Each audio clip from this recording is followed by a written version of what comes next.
I'm gonna be a boss woman, and then I'm gonna go home and put on my PJs and be this tender little kitten on the couch. Like, I get to do those things consciously.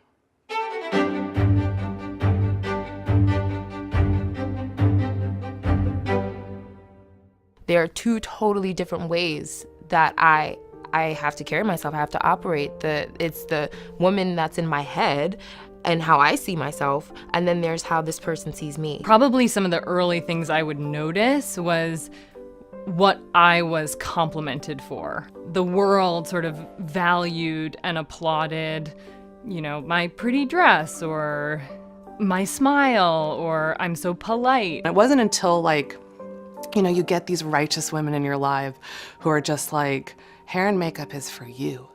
It's not for anyone else. My first day, somebody walked in and this guy looked at me, he was like, oh, I'm sorry, I need the bartender?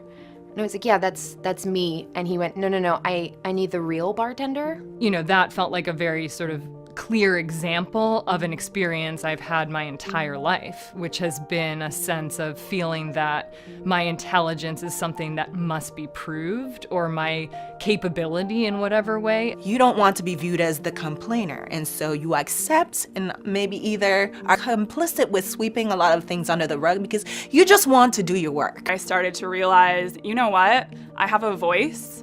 And yes, I can be opinionated, and yes, I'm sensitive, and I'm all of these things, but I need to start speaking up. Finding my strength is finding my womanhood. You hear about the feminine divine, but I think it's real. The most powerful experience of owning my womanhood was giving birth. All these women who are walking around who are just total rock stars that have gone through this crazy experience of growing a person and then going through this unbelievably excruciating process of labor and just survive it. Motherhood it's really great and it's really hard. I have to look at myself and think about the behavior that I'm modeling and how empowered is it really?